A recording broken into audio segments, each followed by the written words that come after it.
Welcome to Turmeric and Tequila with your host, Kristen Olson. Questioning a better way, one gracefully disruptive conversation at a time.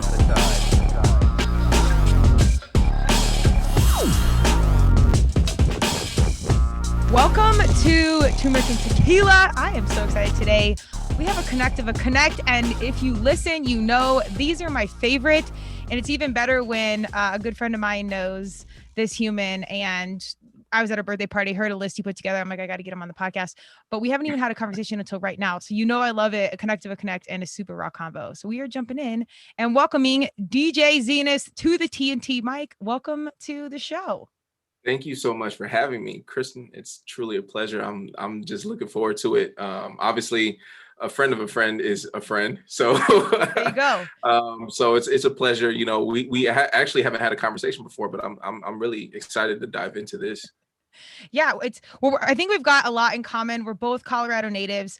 DJ Zenas he's a Dallas-based DJ, producer, songwriter, and recording artist. He's an all-around artist, if you will. But we both come from Colorado. We both know this human, Ashley. She's basically like a pseudo co-host of Turmeric and Tequila. I think she's been on like 5 Amazing. or 6 shows. She's like a perfect human being. Seriously, she's everywhere. She's friend / life coach / a multitude of other things. But we grew up in similar space, and music, I don't think was in my journey probably as much as it was for you, but I actually dabbled in the music business a little bit after college. And okay. I had no idea. Yeah, I mean, it was not a lot. I mean, long story short, I had an internship at House of Blues and then Outlook Music, a little boutique label out here that was, I think, a Bronco player owned it. But it was, the Denver scene was a little bit different back then. House of Blues has since closed, and I just kind of got out of it. But anyways, tell me about coming from Colorado, and tell me about just kind of how you grew up and how music supplemented your world as a young human. Yeah, so obviously, you know, like you said, Denver native. So Denver, Colorado, like, I mean, I feel like growing up, first of all, my parents were like super kind of like all over the place. They kind of have they had a very eclectic sense of like taste of music. So I got exposed to a lot at a young age, which was awesome. I was kind of like all over the place. Like I grew up idolizing like, you know, Michael Jackson and Prince and stuff like that, you know. I love like R&B and like, you know, like to the core, but I kind of got exposed a little bit of everything, you know, when I was younger. I got exposed to some like pop, some country, some rock, you know, just like had a good, my palette was very wide, you know, from a young age, which was awesome, you know. And so I initially like found, I grew up in Denver. I grew up in like Southeast Denver. I went to Thomas Jefferson High School. Oh yeah, okay. I went to Eagle Crest. TJ, shout out Spartans. There you go. And then obviously eventually went to Colorado State University, where I met Ashley, obviously. But I would say from a young age, like I always had a liking towards music, but I wasn't really quite sure how I was going to get my in. I used to love dancing. Like if anyone knows me, knows I'm a groover. Like I love to boogie on the dance floor. So that was kind of like my first exposure to it. Like, you know, like I would just like love listening to music, and then just like whether it be like in the car or dancing in the mirror. Like, I mean, I couldn't stay still. So like, you know, I eventually got into like pop locking and stuff like that. It was a brief phase. It wasn't a very very great phase, but got into like pop locking and stuff like that, and it was a lot of fun. And then eventually I started writing poems. And so I started writing poems, I want to say probably I was around like 14 years old when I really started getting into poetry, and I was pretty good at it. I've always been a pretty strong writer, which is something that I've been like grateful for, you know. And so from there I was just like, okay, so I can't sing because like naturally, like I was never blessed with the vocal abilities to just like belt out amazingness. Like some people are just born with those vocal cords where literally everything they belt out just sounds so angelic, you know. My girlfriend and I were talking about it the other day. Do you know who Miguel is? Absolutely. Yeah. I've actually seen him in concert at one of the festivals out here.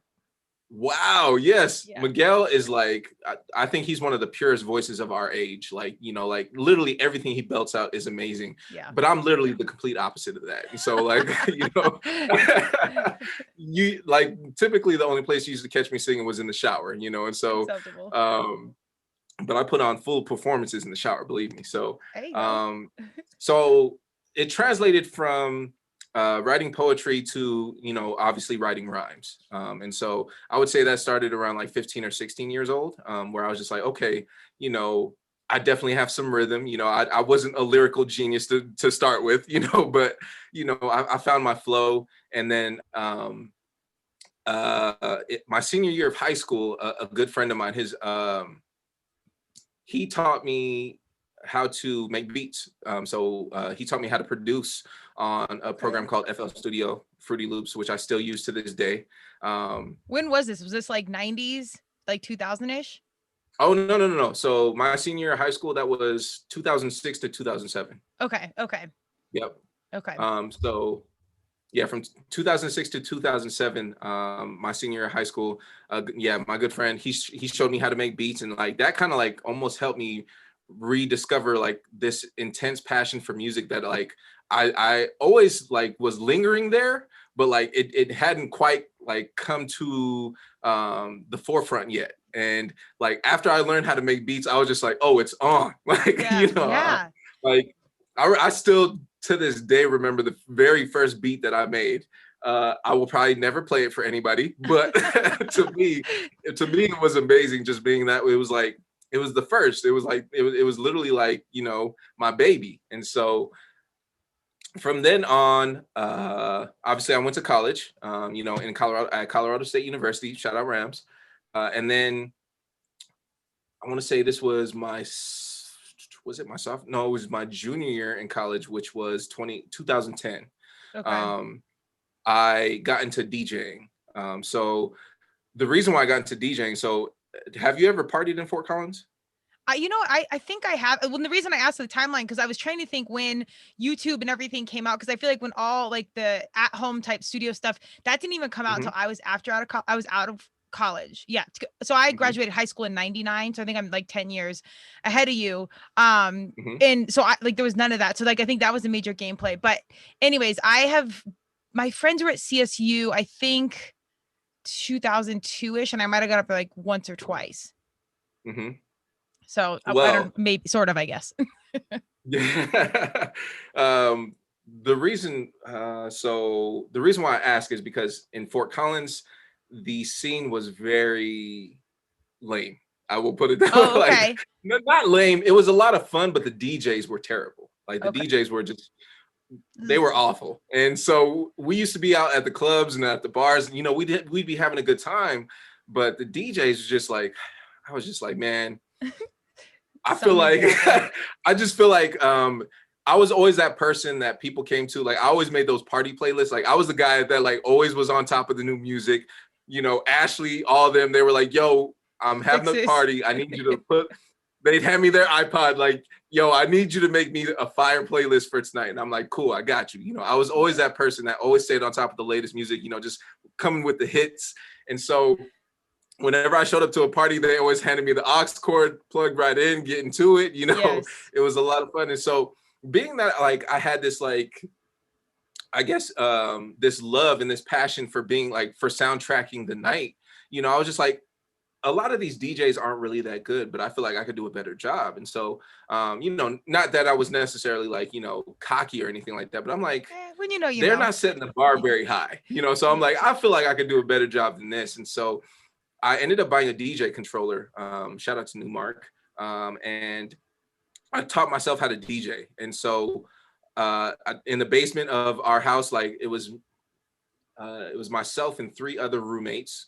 And you're down there doing and you could ask them like every day after class, I would come home and just get to practicing, you know, just trying to teach myself how to like, you know, juggle and, you know, just how to fade and, you know, all the little technicalities of what makes a DJ a good DJ.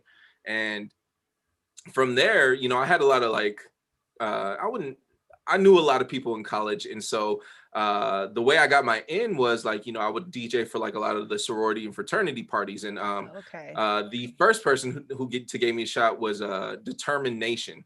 That was the name of the group. Shout out to Garrett and Perez. They were the first to put me on. They gave me my first shot at like, they threw a party and they wanted me to DJ. And like, from then on, it kind of just like, set the world on fire. They were like, yo, DJ Zenas is the man. But back then I used to go by DJ Exclusive. So that's another story. Okay, we rebranded. I think that the real name is good. I think that's a well-played marketing situation. I appreciate that. That. Yeah, I think I want to say this was maybe like 5 years ago. I rebranded, and just because like there were so many DJ exclusives, like, you know, like if you Google DJ exclusive, you'd probably get like, you know, millions of results, you know, but you Google a DJ Zenas and I may be the only person that comes up, you know. And so I Googled my name, Zenas, and I think there's only like 1,000 Zenases in the country, you know. So I'm just like, bet, like, that's awesome. So a good friend of mine and I, like, we both have very unique names. His name is Rahman. Shout out to Rahman. And we both kind of like made the executive decision together. We were like, you know, because he used to go by PC, and, you know, he was a rapper. Well, is a rapper, a really good one, by the way. And so we were just like, we were kind of like tag teaming it. Like, you know, we like to call ourselves the new Fresh Prince and Jazz DJ Jazzy Jeff, you know. So okay. We made the executive decision to go by our government names, you know, because we have very unique names. And so that was kind of like the story of that. But anyone who knows like the OG roots, they know me as DJ Exclusive in that. Oh, okay. Well, you heard it here. I think that's good. I just think anytime you can kind of like humanize the brand, as corporate as this all sounds, I just think it's so good, and it comes from authentic space. And if you can be a rare name, like if you Google Kristen Olsen, there's like 20 million of us. So even people are like, can I find you on LinkedIn or whatever? And I'm like, yeah, oh wait, I'll just find you, because there's 80 million of us. So if you have something unique, lean into it, and then you don't have to, you know, fully rebrand. So that's good. You did that, you know, before things go super huge and super global, which, you know, they're headed that way. Yeah. Yeah. Fingers crossed. Totally. Well, I love this. I actually think I do remember Fort Collins not being the best party scene. And that's probably why my friends always came down to Denver. I was out of state, but when I was home, we never went up there. So that might've been the reason why. So I'm glad you had the ability to jump in there and get in the mix. But when you bought that turntable set, what is it actually called? Is it the table? DJ controller. There you go. I'm like it's essentially like the same thing. It's just I mean, I'm not like, obviously that's almost like blasphemy to say that like a controller is turntables in the DJ world. It's not, you know, but a controller is a good place to start. Like if you're just like getting into it, it's a good place like to learn, and that's exactly what I did. Well, and it's a chunk of money, isn't it? Like you got to be invested in it. You were committed to it. Yeah, absolutely. I want to say I paid like probably $1,200 for it, like just right out the gate. Yeah, so it was pretty expensive. Yeah, it was just in college. Like, that's like 3 months rent. I was a broke college student too, so I kind of like, I'm not gonna lie, my mom kind of helped me out. So shout out Mom Dukes. She helped a broke college student out at that time, you know, because it was one of those things where like, you know, my mom's kind of always supported like my passions. Like they've kind of like evolved a lot. I've always been very art influenced. Like I used to want to be an architect and stuff like that. And so I've always been like art driven. Like, you know, I was pretty decent at drawing, you know, when I was younger and stuff like that. And so she's always supported these things. Like, you know, she knows that like, oh, he's just gonna do what he does, and just like, you know, I'm just here to support it. And so shout out to Mom Dukes for doing that. But yeah, that's how I got my start into it. You know, I just bought it, and I knew, I was like, obviously I didn't want my mom to just like be disappointed in me and just think that her money was going to waste as well. Like, so I made sure to stay committed to it, and it's been a great journey. We're here now. So, I mean, it worked out. I love that. Well, I think your parents got to be your first fans, and if you're lucky enough to where they are in that space early on, it makes a world of difference, particularly when you need $1,200 in college, because that is a big deal. Absolutely. Were your parents musically inclined growing up? Besides being music fans, did they play instruments or anything, or write poetry or music? No, absolutely not. I that definitely skipped their generation. I don't know if my grandparents, I didn't get to know either of my grandparents super very well. So I don't know if it skipped a generation or what, but my parents were not musically inclined.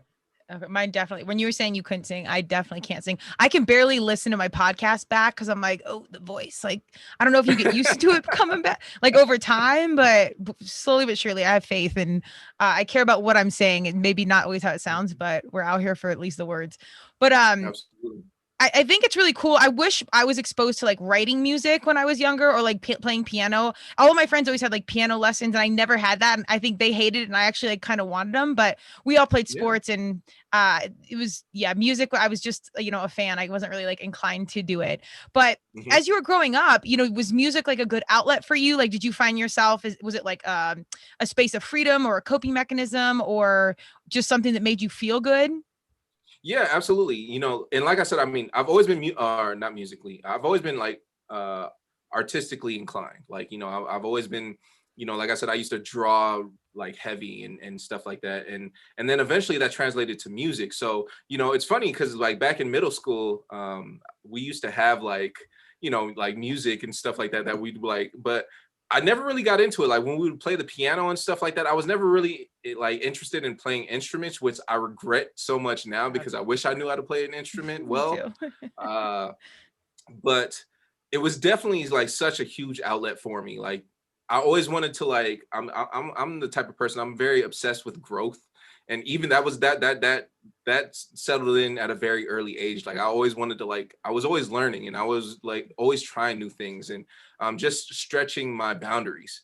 And so that translated to music because I eventually grew out of drawing. I was pretty good at it, but I just like didn't have a passion for it. And so that eventually, like I said, that translated to music, writing music and stuff like that. And so I just found it as like, even if I didn't have like the greatest experiences to share like through music, it was just cool to just like write rhymes about like, I don't know, whatever. Was it like, like your 8th grade teacher or something like that? Whatever it was back then, like it was just fun to just write about what was going on in your life at that moment, and so it was such a huge outlet and so much fun to like just kind of like exercise.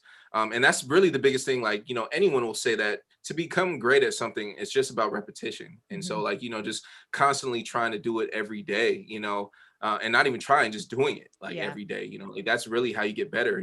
They say, 10,000 hours, and you become a master. I still don't think I'm anywhere near a master. And I'm pretty sure I probably put in 10,000 hours or so, but I'm getting there. We're getting somewhere. Things are changing so fast. I mean, you see what I love about the music space right now is with YouTube and social media and whatnot, you've seen entire record labels wipe out like A&R and all this because the old school game is no longer there, which I mean, I wasn't a hater of it, but there's so few people controlling so many of the chips. Now there's, social media and the internet has diversified and opened up opportunity for anyone. It didn't have to be about who you knew or payola or, paying DJs to get on the radio. Like it just opened up the field for talent and creativity to be exposed. And it really wasn't about making money, which we're all here for that. But as you were saying, as like an outlet for our young humans in particular to create and to be in the mix and connect. Clearly there's, a major downside to some of the social media situations. But for the most part, I love what it's provided for creatives. And you see some of these artists getting signed off like TikTok and YouTube. Have these things really supplemented your journey thus far? Yeah. So obviously social media has been, like a godsend for like so many people, like so many, especially in our industry and in the entertainment industry, just overall, just opening up so many doors and opportunities, and just even just the ability to network now. Networking just looks so much different, and just being able to I don't know if you're on Clubhouse, but like I got super big into Clubhouse when like at first, like I would say like I was in a really huge Clubhouse phase for like 2 to 3 months, where I was just like just connecting with just everyone on there, and just it was so awesome to just meet all these creatives and all these A&Rs and all these people in the industry just all over the place. Because especially during COVID, it's just like, well, how do we network now? And so, thank you for social media and, the opportunity to do that. And so it's definitely helped supplement my career in a lot of ways, just because I have been able to network and communicate with different people, and just opening a lot of doors, and obviously being able to share my vision with my audience. Now the only thing is, I'm not gonna lie to you, I hate social media personally. Like I don't know if I've said that before, but you're hearing it here first. Like I personally do not like social media at all. I just think it's very I think it's a very useful tool, and it's a lot. But it is a lot, and like my biggest gripe with it is like in today's society is just that like in order to be a successful musician, you have to be a social media influencer more so than an artist. And to me, that's kind of like counterintuitive, but like I also get it though. Like you also being that like A&Rs are no longer really a thing, and being that Right. artist development isn't really a thing anymore. Like that's a thing of the past. It's just like, you know, people want to hop on something while it's hot, you know, like they, you know, they don't want to have to worry about developing you and doing all this stuff, you know. So they obviously, oh, well, we see that he's doing well on his own. We can just, you know, help him elevate to new levels. And so I definitely get, it's a double-edged sword, you know. Yeah. I definitely get both ends of the spectrum, you know. Yeah. But I'm not gonna lie, I do not like social media. I'm kind of one of those people. I just like to like, just I'm in it for the art. Like I love Yeah. music. Like music truly is my life. Like I just love making good music and then just putting it out and sharing it with the world. And if people like, if they like it, awesome. If not, that's cool too. Like, you know, Yeah. it's, you know, music is so subjective, you know. And so like I just want to be able to put out music and just, you know, hopefully have a great following, a great audience to share that with. But I'm not super bought into the idea of celebrity, which is why Yeah. I know you're probably going to ask me about it, but that's the whole, you know, brushstroke sunglasses Yeah. thing. Okay. That's good. That You got to check out his social media since he just totally upsold it right there. But no, it's really good. But I mean, you're good at the branding because you have consistency. To me, I'm a branding professional. So when I see consistencies that are authentic, again, cliche, that's the piece. You don't need this big branding professional come in and put things together. Like when it's already there and you can see it and it's natural and that is the brand versus celebrity. I think it's really, really cool because it's authentic. It's telling a story of who you are. So if you look at his social media, he's wearing sunglasses or his eyes are blacked out, I guess, in every picture. And that's to keep some of your anonymity. Yeah, exactly. It's Okay. that, and like, you know, like I said, I'm not super bought into this whole idea of celebrity and just like the obsession with just like, you know, celebrities just owe so much to the world, because it's like at the end of the day, they're still people. Like it's just like, 100%. yo, like I'm just we're all out here trying to live, and I just want to live my best life. And like I love being away from social media and not like, I love just taking breaks from social media and just like not even having to look at my phone and worry about that stuff. The only thing I'm checking my phone about nowadays is just investing. Like I'm constantly checking stocks and crypto and all this stuff. That's the only thing I'm constantly checking my phone about, you know. But That's a podcast in itself right there. yeah, we can have another separate conversation about that as well. I'm But late to the game on all that, but I'm with you. I just think social media is, I really try and change my own narrative around it because I get super burned out and I see our young humans, how they're like seeing these impossible pictures that are all photoshopped. And I'm like, this isn't real. And that's literally why I started the podcast. I'm like, we have to start telling the truth on some stuff. Like yeah, I'm in absolutely. marketing branding where I'm not really a story creator like a lot of my peers are, which is fine. But we have to start like bringing light to what's really going on because there's good things Side note, happening. you're awesome at what you do though, so please keep doing it. Well, Like thank you. There's I think there's just got to be heart space at the end of the day, just like you said, like you got to love what you're doing, number one. And if that doesn't, if it feels out of alignment in any capacity, it's not going to be your 100%. So, absolutely. that was kind of my shift on that. But I think the writing, as you said, is really cool. It's neat to hear that you had all this experience as an artist, because I know like on your website you say, you know, I'm a DJ, but I'm so much more than that. I think that's what's so critical for successful creatives is that you learn how to wear all the hats, be the businessman, you know, be the artist, and know how to invest in cryptocurrency apparently. But know how to diversify some of these things. But the investment's no joke, because if I've seen this as a creative, when I monetize my love, it gets really brutal. I've done that with lacrosse when I had a lacrosse company, and CrossFit kind of got, you know, we were getting paid a little bit, nothing that you could live off of. But the second it became money, it switched the game on me. So I think when you have financial support outside of your creative space, I think that's really critical. Absolutely. Like it is, you know, because you need to be successful in any industry, not just the entertainment industry, but in any industry, you know, it takes money to make money by all means, like, you know. And so just being able to invest more into yourself, whether that be time, whether that just being ads, whatever it is, you know, you obviously want to create as many sources of income as you can for yourself, you know, so that you have the freedom to do what it is that you love, and to honestly live in a world of doing what you love and making a living off of that.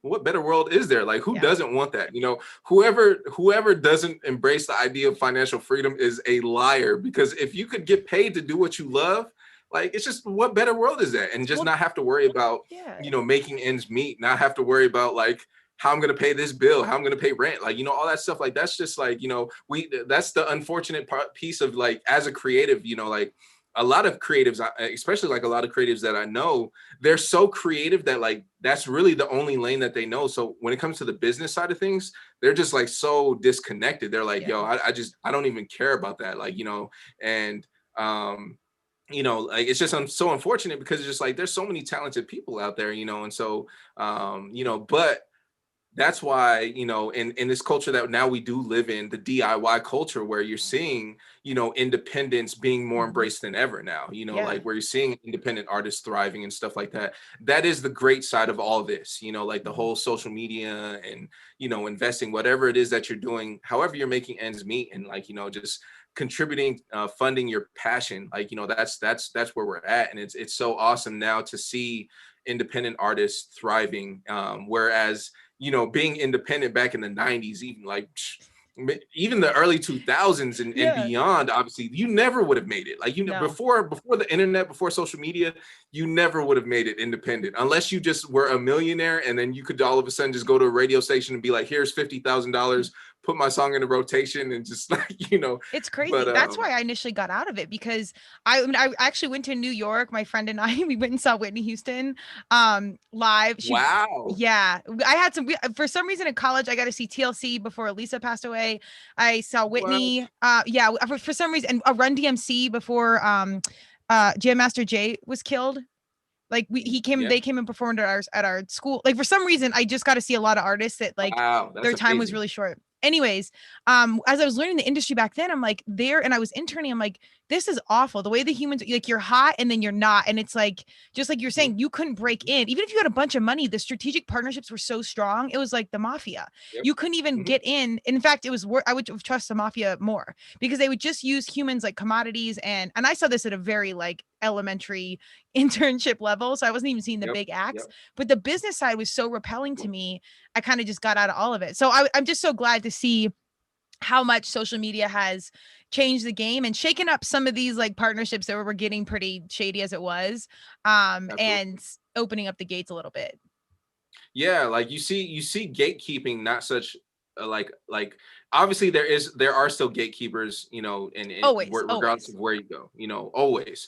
But you see it not being such a huge thing anymore, you know, like you do see that now that lane, which is pretty immense now, you know, for people to, you know, slip through those cracks, you know, being able to bypass that, you know, whereas that didn't used to be a thing. And I agree with you, like, you know, I almost think like, and this is my personal take, I don't know about other creatives, but like, you know, that's the biggest turnoff about the music industry, is that like, you know, when you genuinely just like love the art and just love to just make music and just do whatever it is, you know, the business side of things, it's almost so like it's almost just so in like, how can I put it? It's almost intimidating, you know, like it's just like, man, like, you know, I don't care about this or that. Like, you know, I just want to be able to make good music. And I think that's where a lot of creatives fall, like, you know, like that's where the lane that they fall into, you know, but also to be successful in this industry, in any industry, you have to be, you have to wear all the hats, you know, just like you said earlier, you have to, yes, you have to be a great musician. You have to be able to do this, but you also have to be good on the business side. And if you don't, you need a team so that you have that person who does do that for you, you know? And so, but I'm not gonna lie, that's been, I don't want to cut, but I still think that's important, because even when you hire a team, you got to know enough to hire the right people. You see all these major acts again, like in the 90s, they got so burned. So like, even if you want to get people that are better than you, TLC. around you, like that's great, but there's still a lot you need to know. So I think being well-rounded in life is such a critical life skill, like as you said, in any capacity. Absolutely. We can talk about this all day though. I know, seriously, the business fascinates me. But what I really love, I started doing my open mic sessions, really, I mean, right around the time of like when all the social justice was happening in 2020. And, you know, we opened up the mic to, which diversity and equality was really why I started Turmeric and Tequila, because again, we just had to shift the narrative, not just around race, but sexual orientation and socioeconomic status, and basically everything that was being polished in real world, we had to disrupt. So, I loved doing the open mics, and I want to continue those, but I wanted to start these creative conversations because I really believe the arts are the answer. cliches all the days, but it's an outlet. I think every human, even if they don't consider themselves are a creative, they are creative in some capacity. It could be in cooking, it could be in fashion and art, it could be in music. But I think it's a massive outlet. Has it provided a bridge for you at points in your life as far as social justice is concerned? Oh yeah, absolutely. Like I think like I'm the type of person I just speak my mind and I do so freely. Like, I just love like obviously I love having that conversation because it's like, for instance, like some people will just discover my music and they're like, I voted, and they're like, well, I know what that song's about. And it's just like it's a conversation starter. And I'm like, exactly, like let's have that conversation, and so I think, just I wholeheartedly agree with you. I think it is so important to have those conversations, and what better way to do that than through music, what I love to do, and so that's why I just love that it is able to bridge those gaps for me, and just being able to collaborate with the Recording Academy and Music Cares. When I did with my song Rona, they essentially sponsored my song, like Okay. getting to collaborate with the Recording Academy and Music Cares and stuff like that. And so just speaking on like what it is that I'm truly passionate about and doing that through music, which is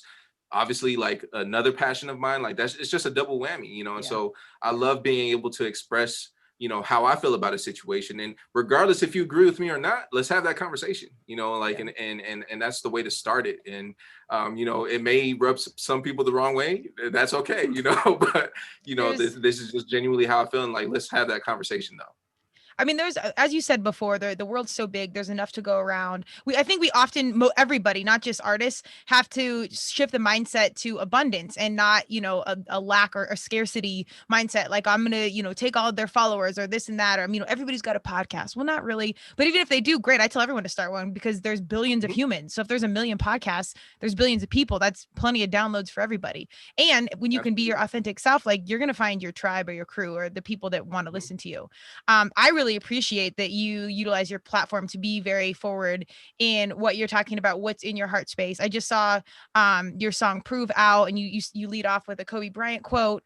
I don't know if that's the latest track or not, but it seems most of your art is mission driven, or it's saying something. It's not just about a creative piece. It sounds like there's a mission behind most of it.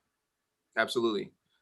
Absolutely. I feel like my whole life's mission is really like, don't get me wrong, I love music, and obviously I want to do so many things with music, but like I'm a very giving person, and like philanthropy is obviously like that's what really drives me. Like I just want to be able to, like, if I could say like I want to make a lot of money, I just want to make a lot of money just so that I can give it away. I just want to be able to like help a lot of people. Like that's all I care about. Like, I'm so the money and like all that stuff, like that's all just like that's all stuff that I just really don't care about. I love just being able to make music, and being able to express what it is that I love. But absolutely, like everything that I do is intentional. I believe in being very intentional about everything that you do.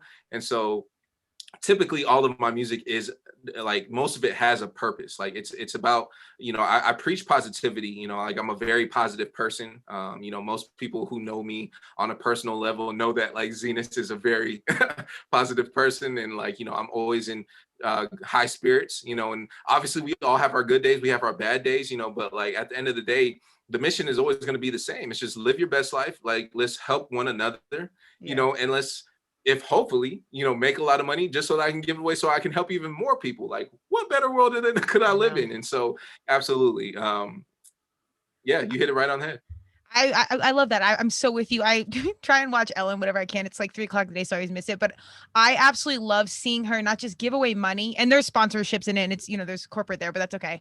Absolutely. It's not just like 25, 50 grand what she does, but she'll like buy houses or pay off mortgages. Or my goal is to make enough money to where I can get to the people that are like this close to making a shift in their life and helping them. Because when you're like one play away or one paycheck, or you're just this close to getting there. And I don't know why, but it's always been on my mind with that, but like being like with your mom, like if you could find 100 kids that wanted to be DJs and just start out, and you could buy them their $1,200 table that then facilitates their entire career for the rest of their life's trajectory, like those moments that's everything. Absolutely.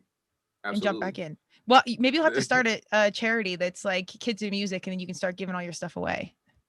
Yeah, I would love to do so. I actually had someone who reached out. It was right before I moved from Colorado to Texas, so I wasn't able to help. Like I really wasn't able to get anything started, but they reached out wanting to. They were essentially doing the same thing where they were helping take at-risk youth, and just Okay. taking them off the streets and like teaching them different passions like music and stuff like that, just so that like a you can keep them off the streets, and b hopefully compel them enough, or like just essentially plant the seed that Mhm. may eventually grow into something so much more, and Yeah. so I never really got to get my hands into it because that was literally right before I moved, and so that was the unfortunate piece about it. And since I moved out here to Texas, COVID hit like Yeah. 3 months after I moved here, and so haven't really been able to move around like that. But I would love to start a charity, and I'm all about charity personally. Like, I Mhm. know a lot of people get all up in arms about, billionaires and, the top 1% who don't pay taxes because they are donating money. But me personally, like, I'd rather my money go to charity than the government, because I feel like depending on what Absolutely. charity you're donating to, I feel like it's going to a better cause, You got to do your homework on your nonprofits. Yes, but I'm completely with you. The Absolutely. money's going to go somewhere. So Absolutely. you have the choice in it.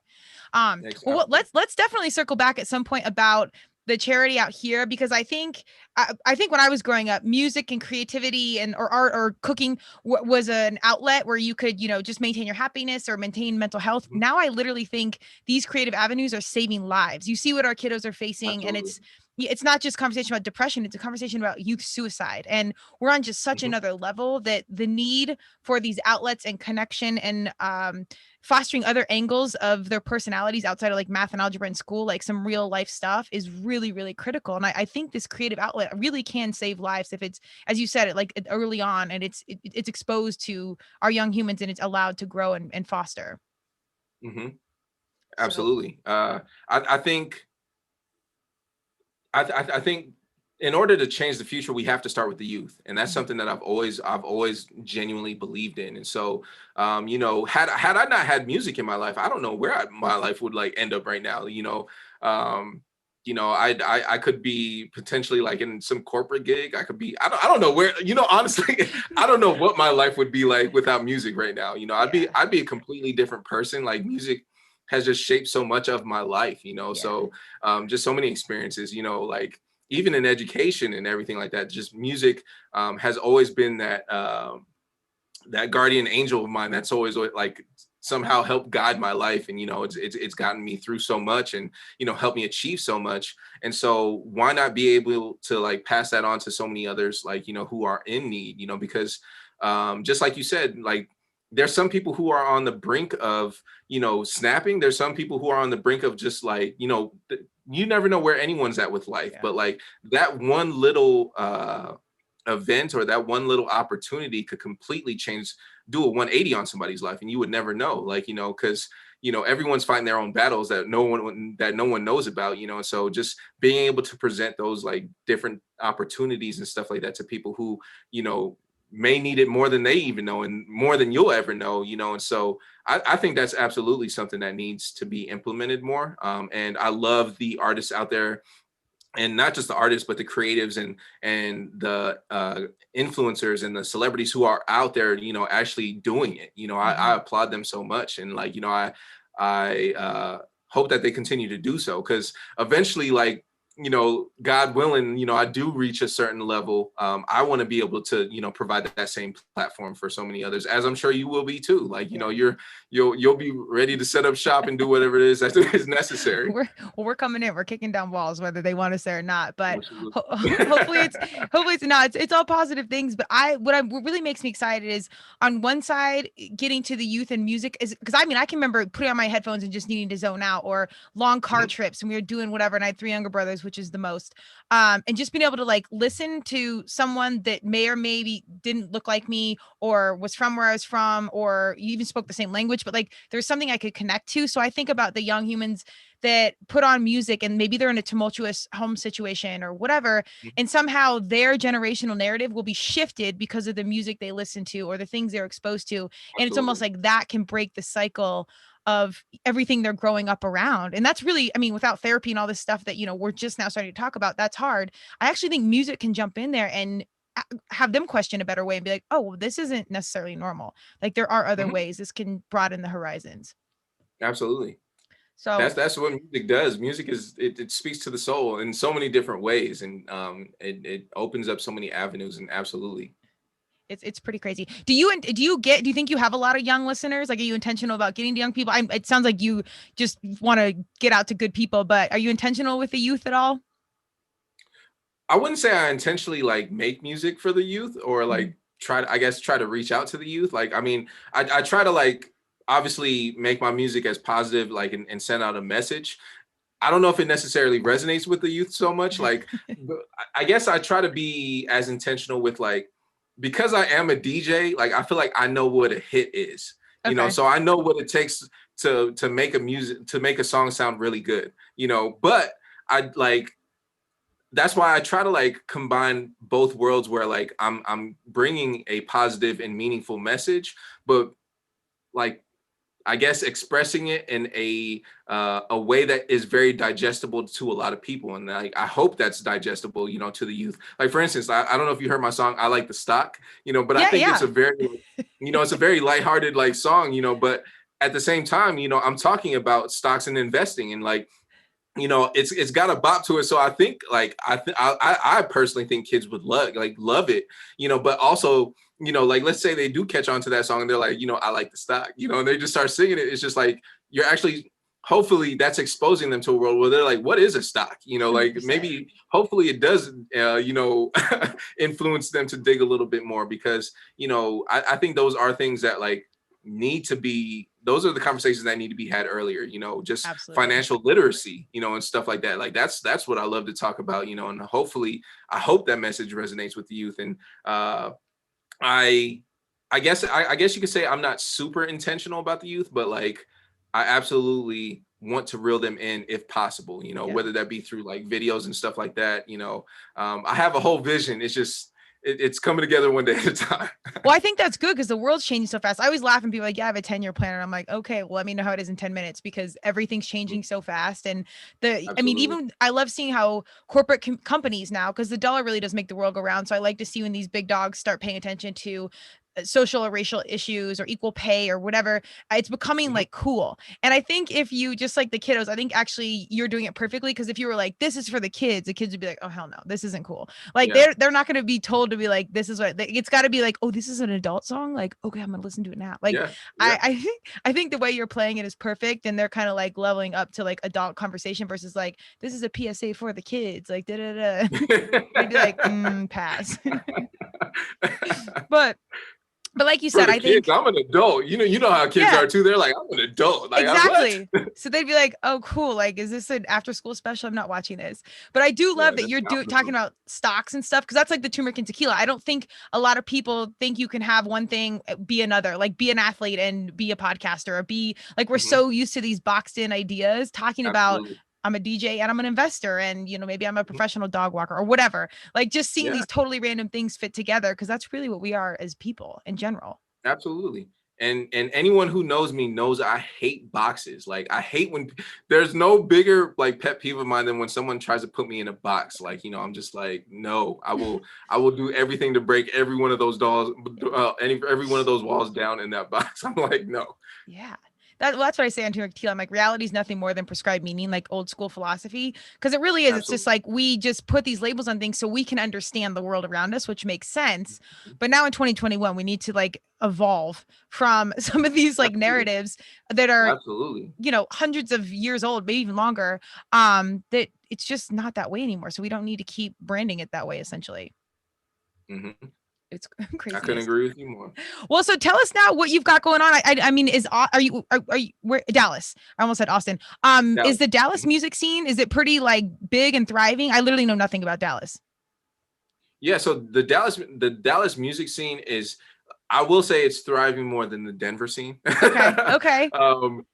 That's one of the biggest reasons why I actually like left Denver. Like I love Denver. It'll always be near and dear to my heart. Obviously that's where I was born and raised. Hmm. But I felt like I hit my ceiling so long ago, like in Denver, and so like that's why I felt like I needed to branch out, and like, I felt like I hit that plateau and I was just like, I got to break through somewhere. And so I actually wanted to move out to California, but just the cost of living out there is just Yeah, absolutely it's insane. ridiculous. Like, so it just makes absolutely no sense unless you're just very wealthy And hate money, like which I am not, but working on it. And so honestly, the reason why I ended up coming out to Dallas was because I connected with a producer out here. His name's Jon Robinson. You know, he produced for the TLCs and like Gladys I Knights saw that. and worked with like a lot of different artists. And so he's actually the one who kind of like reeled me out here. And so the Dallas scene is very live. It's not as quite as thriving as the Austin scene. I think the Austin scene is huge,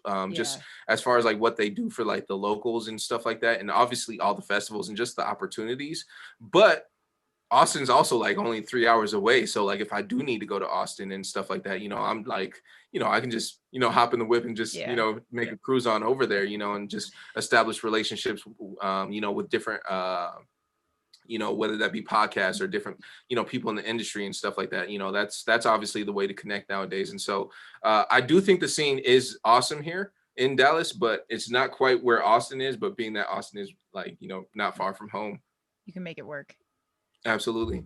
I love it. Well, I think And Austin's getting expensive too, by the way. well, that's what I was getting. Austin, Seattle, and Boulder all kind of remind me of each other. And it's people may or may not love that, but I love all three places. But it's getting super trendy and super the big businesses are moving out there. So a lot of people are moving in to work with those business. I mean, it's just kind of a thing. So I think you played it right, being just out of it enough. And if you can kind of tackle Dallas as well, I actually think going somewhere where it's not as, you know, big and thriving yet, so you can kind of, you know, get your own brains and also maybe like help that scene thrive a little. You might be doing them a favor. Absolutely. Yeah. I told this to Elliot. I was like, I'm leaning, this is really random, but my creative piece is like coming up, my creative heart. And I sourced all these really random jean jackets. So I'm going to do like cause jackets, and I like customized them all. But my goal at some point is to do, I haven't even released any of them yet, but I'll send you a picture of them. You can give me real feedback. Please but do. I want to do the first one I'm doing are Black Lives Matter. So I got a patch, and we're going to have a portion go back to the sale, to the cause, obviously. Hopefully at some point, if I can get my margins dialed in enough, it'd just be 100% profits go to that, and just do like kind of cause fashion. I don't even know if that's a thing, but this is where the heart is. Awesome.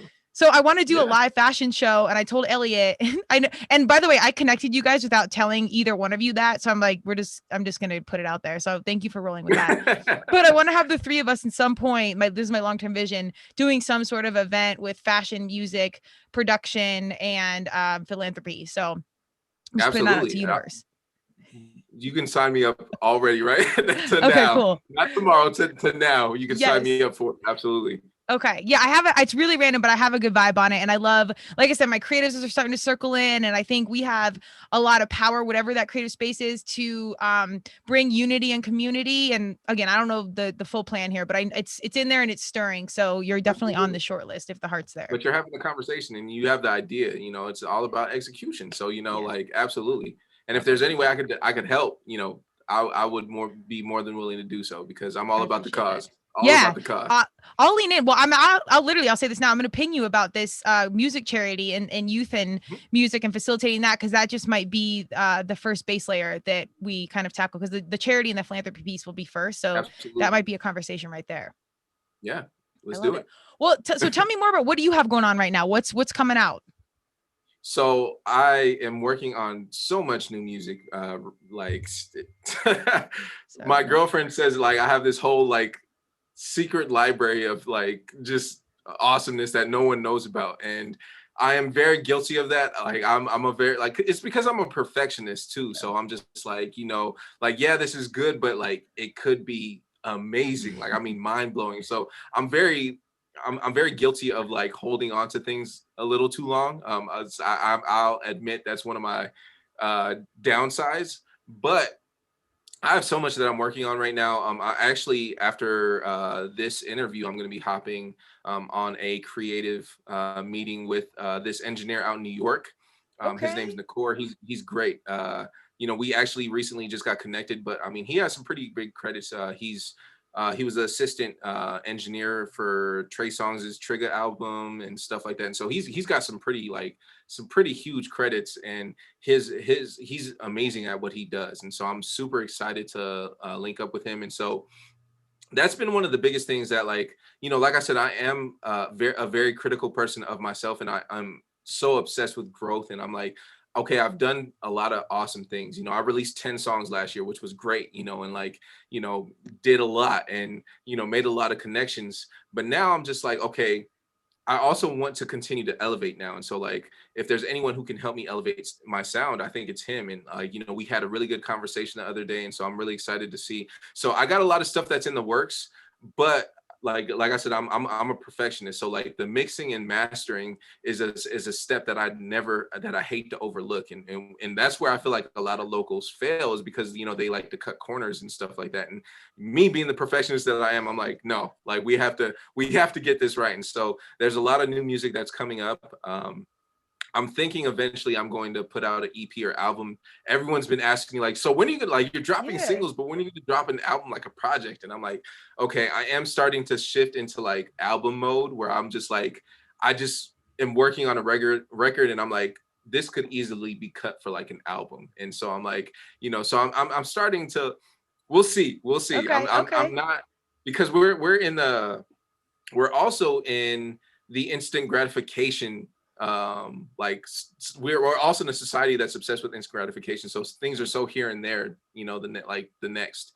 And so that's the reason why I put out singles, is because, you know, we that's the society that we live in right now. Things are just digested so fast. So it's just like, that's the one thing about, like, if I do want to put out an album, I just want to make sure that there's like a lot of intention that goes into it, you know, just as far as like marketing and stuff like that, just to make sure that it is able to breathe the way that it needs to, like, and gets the attention that it deserves, you know, just because things often get just blown over, you know, especially in our society, where just things are just, there is an overabundance of music. Everyone does music nowadays, you know. And so I just want.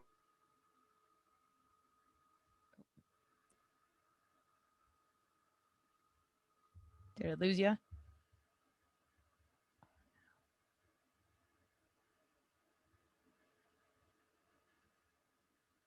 Oh, can you hear me?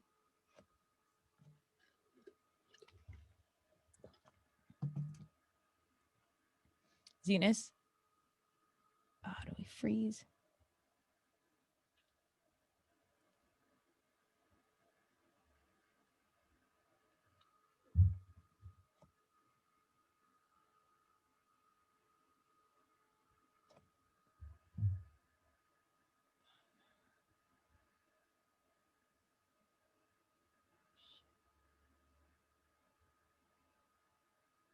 Mm,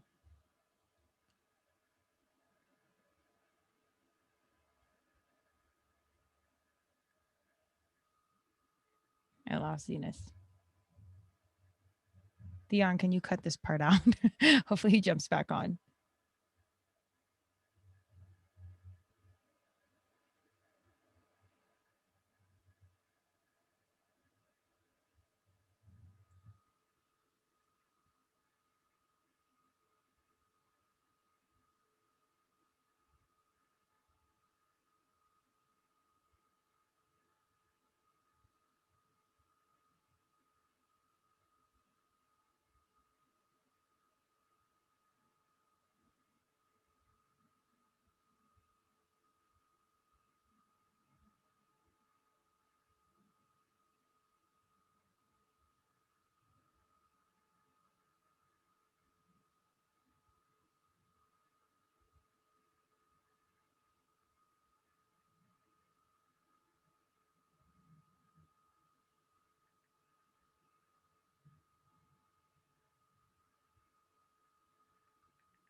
Can you All hear right.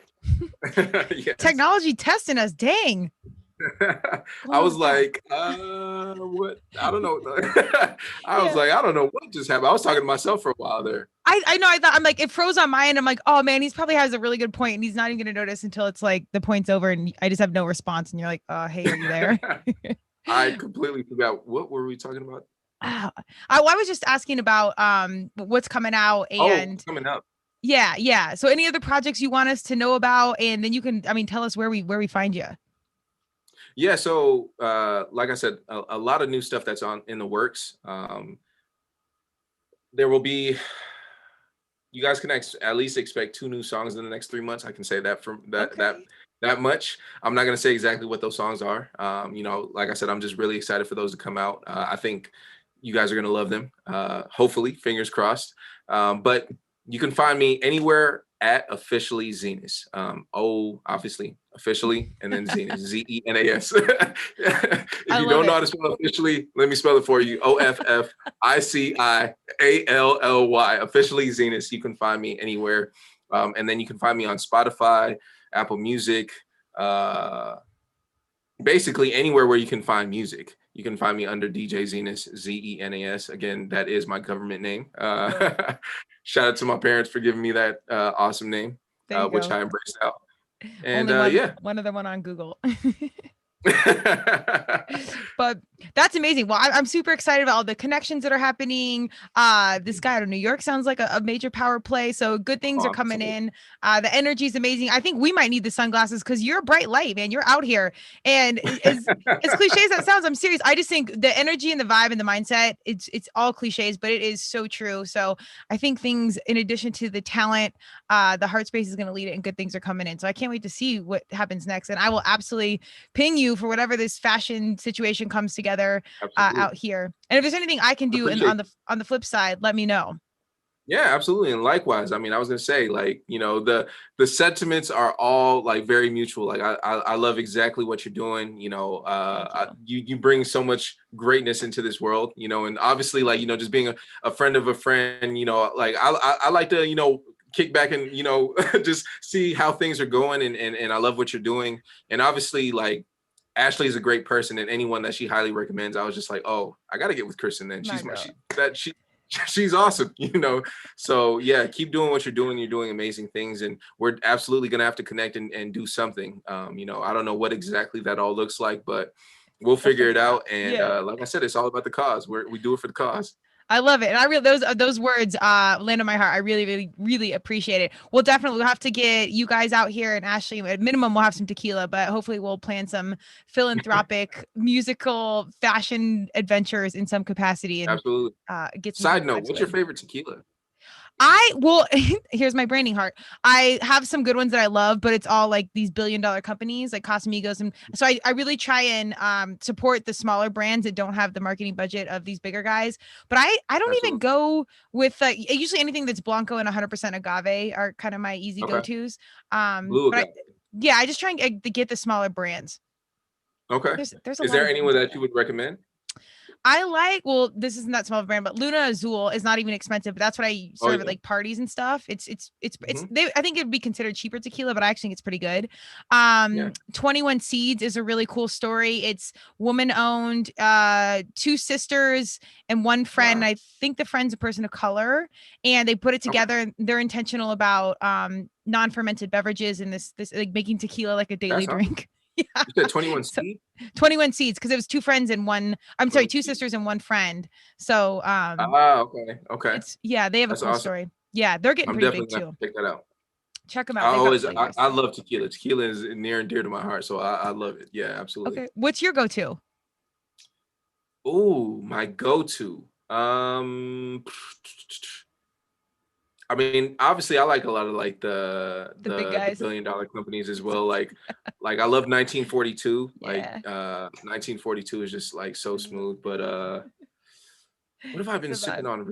Okay. Yeah, no, it's a Julio.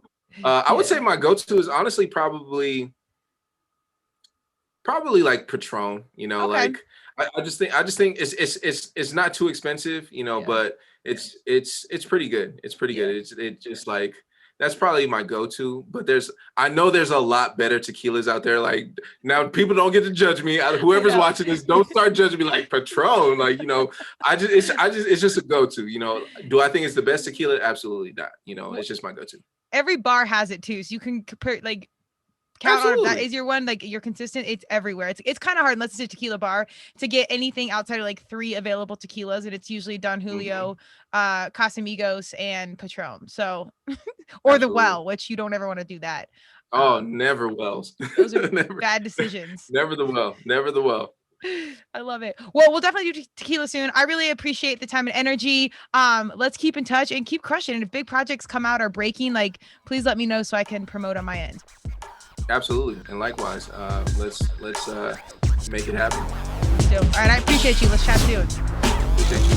Take care. Thank you for joining Turmeric and Tequila with your host, Kristen Olson. Tune in next time, and don't forget to subscribe on Apple, Google Podcasts, Spotify, or wherever you listen.